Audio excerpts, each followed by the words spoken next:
Bonjour à tous. Dans ce cours, on va voir donc les conditions avancées.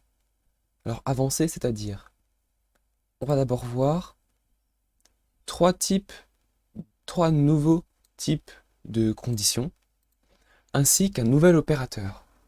Un opérateur qui est propre à PHP. Le premier, on ne l'a pas vu, pas encore, mais il est assez simple à comprendre. On a vu pour l'instant que le premier type de condition, c'est un if. Par exemple, j'ai toujours ma variable âge qui est égale à 18. Et donc je peux faire if l'âge est plus grand ou égal à 18, alors tu peux voter. Sinon, tu ne peux pas voter. Si on teste ça, on voit qu'il dit bien « Je suis assez vieux pour voter parce que mon if teste est-ce que l'âge est plus grand ou égal à 18 ?»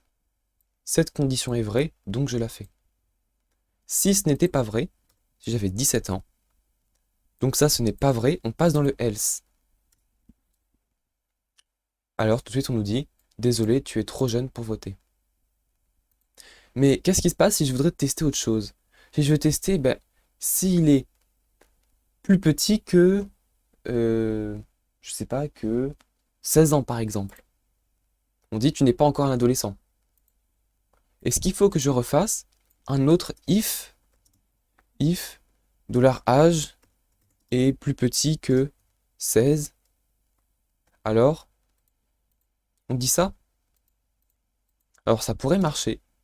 On voit que, alors ça ne marche pas parce que je suis entre les deux forcément. Donc si je dis que j'ai 15 ans, il va me dire tu n'es pas assez âgé pour voter.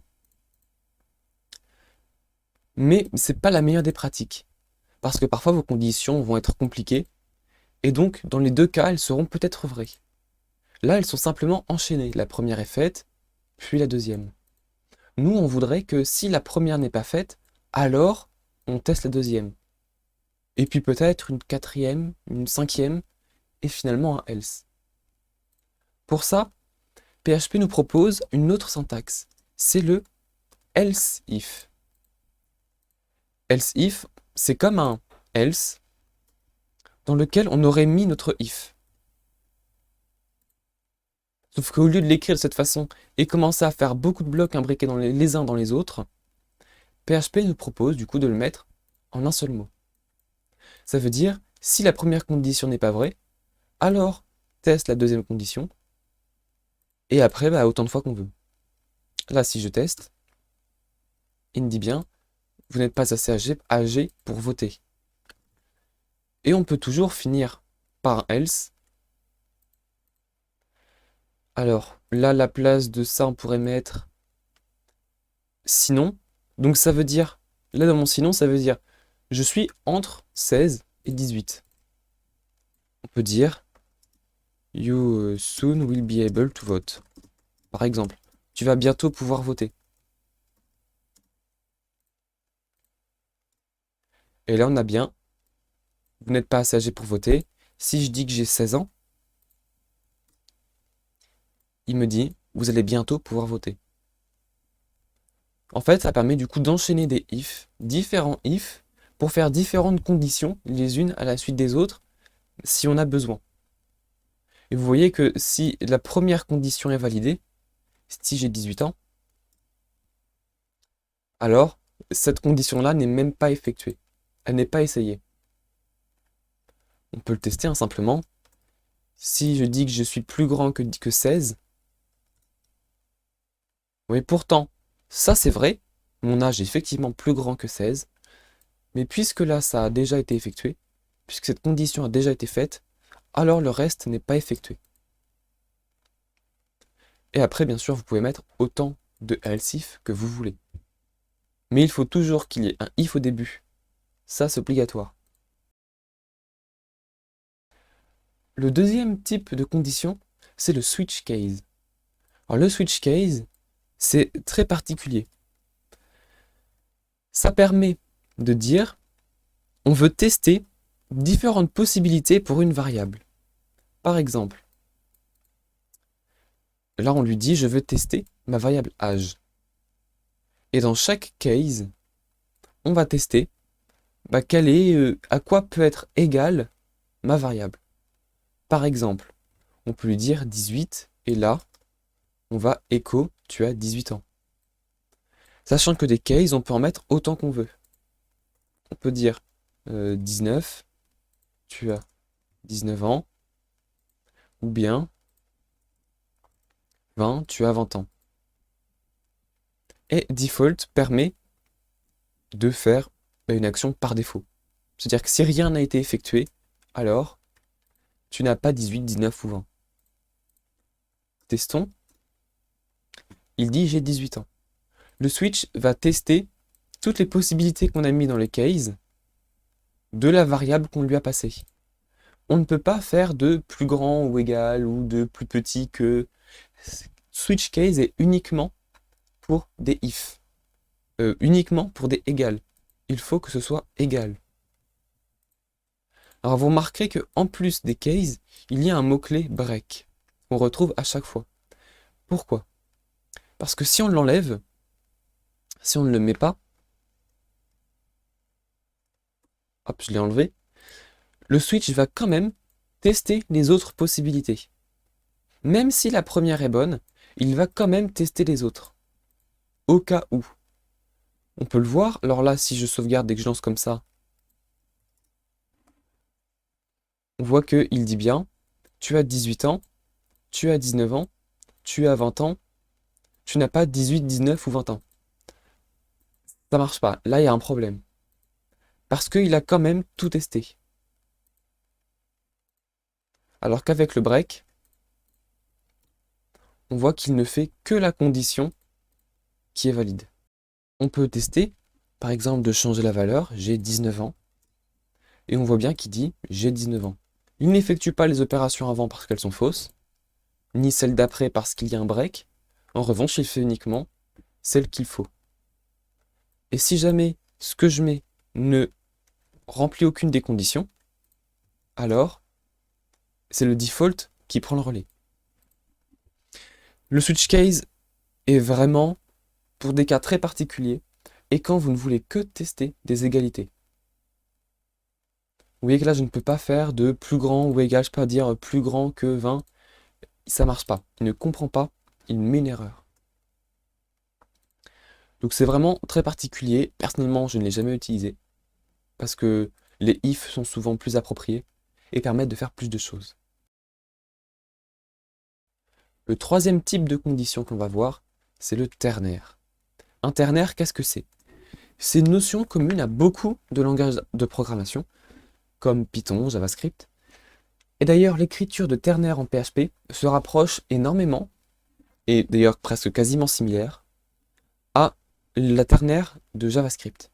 Alors une ternaire, qu'est-ce que c'est? C'est la possibilité de faire une condition sur une seule ligne. Par exemple, je veux avoir une variable qui dit est-ce que je suis adulte? Eh bien, ça peut être une ternaire. Une ternaire s'écrit de cette façon. On a une condition, un point d'interrogation, ensuite la valeur si c'est vrai, deux points, la valeur si c'est faux. Là, ce qui va se passer, c'est est-ce que mon âge est supérieur ou égal à 18 ans?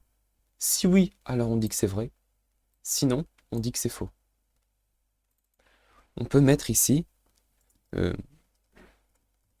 tu es un adulte. Et ici, tu n'es pas un adulte. Voilà. Et si on écho et qu'on lance, on voit qu'il dit bien tu es un adulte. En fait, vous pouvez ici, ça permet ici, quand parfois on a juste une petite condition à tester, qui est pas très compliquée, qui nécessite pas beaucoup de else if ou de choses comme ça, qui est pas compliqué, comme ça simplement, au lieu de prendre 4 lignes, 5 lignes pour faire une simple condition, eh bien on peut la faire en une seule fois. Sachant que la ternaire a obligatoirement besoin d'un else. Il faut qu'il y ait quelque chose après le deux points. Ça ne peut pas marcher, sinon. Donc si je l'enlève, là il dit il y a une erreur.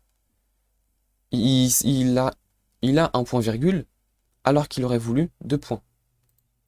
Tout simplement parce que puisque le résultat est associé à une variable, il faut que PHP soit en mesure de donner quelque chose dans la variable si ce n'est pas vrai. Là, si ça c'est pas vrai, PHP il sait pas quoi faire avec cette variable. Il dit ok, je lui mets quoi dedans? Donc il faut qu'il y ait quelque chose. Au pire, vous pouvez simplement mettre nul. C'est un des types qu'on avait vu, le type nul. Si ça ce n'est pas vrai, je dis qu'il a 3 ans, on voit que du coup ça ne renvoie rien. Parce que ma variable est nulle. Donc bien sûr ici vous pouvez faire beaucoup d'opérations différentes. Vous pouvez faire entre ces parenthèses, vous pouvez faire n'importe quelle condition que vous ferez dans un if normal. En parlant justement de nul, on va voir maintenant un nouvel opérateur qui est particulier à PHP, qui n'existe pas dans beaucoup d'autres langages de programmation. C'est l'opérateur de coalescence nulle, ou le null coalescing operator. C'est un opérateur qui permet justement de tester la nullité. On voudrait par exemple, imaginons qu'on a une variable, name, qui récupère depuis quelque part dans le code le nom de la personne. Par exemple, depuis l'URL ou depuis la base de données. Mais il se peut très bien que si la personne n'est pas connectée, elle n'a pas de nom. Donc cette variable peut exister ou pas. Donc cette variable peut exister ou bien ne pas exister. Elle peut même ne jamais être initialisée. Par exemple, disons que là j'ai mon âge. Alors reprenons finalement l'âge quand même. Donc là on a bien une variable isAdulte. Mais je voudrais plutôt, là au lieu de faire ça de cette façon, je vais quand même mettre un if pour que vous puissiez voir. Et on va mettre is. Ok. Is adulte. On va mettre ça à true. Sinon, hop là. Sinon, vous remarquez que la variable n'est même pas créée. Si mon âge n'est pas plus grand ou égal à 18 ans, cette variable n'existe pas. Mais disons que dans mon code, à la suite, je veux quand même utiliser cette variable. Je veux tester si elle existe ou pas. Comment est-ce que je peux faire? Eh bien, justement en testant sa nullité. On peut faire ceci. Dire is the variable. On va plutôt dire is adulte 7. Et on va tester. Si c'est isAdulte, alors on prend ce qu'il y a dedans. Et là, vous remarquez le nouvel opérateur qui est les deux points d'interrogation. Ces deux points d'interrogation, justement, testent. Est-ce que isAdulte est égal à nul? Quand une variable n'existe pas, PHP crée cette variable en tant que nul. Donc ce que va faire cette partie de code, c'est vérifier, est-ce que ça c'est nul? Si oui, je le prends.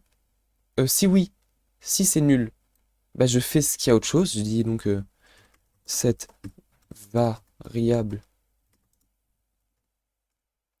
n'est pas définie. Sinon, si ça c'est pas nul, alors je la prends. Ok, testons. Là, à votre avis, qu'est-ce qui va se passer? On va effectivement avoir true. Parce que mon âge est égal à 18, donc cette condition est vraie, adulte sera créé, et donc on va bien avoir true, un 1. En revanche, si jamais j'ai 15 ans, on ne passe pas dans la condition, cette variable n'existe pas, et donc on va obtenir cette variable n'est pas définie. En fait, point d'interrogation, c'est un moyen plus rapide que de tester est-ce que isAdulte est égal à nul? Si oui, alors on fait quelque chose, sinon on prend du coup la variable qu'on voulait tester. Là, si je relance, on a le même résultat. Avec du coup quelques erreurs, puisque la variable n'est pas définie, après le else, il ne peut pas dire sinon, ça n'existe pas, c'est pas possible. Donc c'est pour ça que PHP propose ce type d'opération avec l'opérateur de coalescence nulle. On peut même aller plus loin, puisque finalement ça c'est un opérateur logique, comme un plus par exemple, ou un moins, c'est considéré comme un opérateur mathématique. On peut même tester de cette façon-là. Ça va permettre de dire si, alors du coup, là ça va plutôt être sur la variable elle-même, si adulte est défini, alors je garde adulte, sinon je lui passe une nouvelle valeur. Testons, il dit cette variable n'est pas définie. Ceci va faire, est-ce que adulte est nul? Oui, donc je fais ça.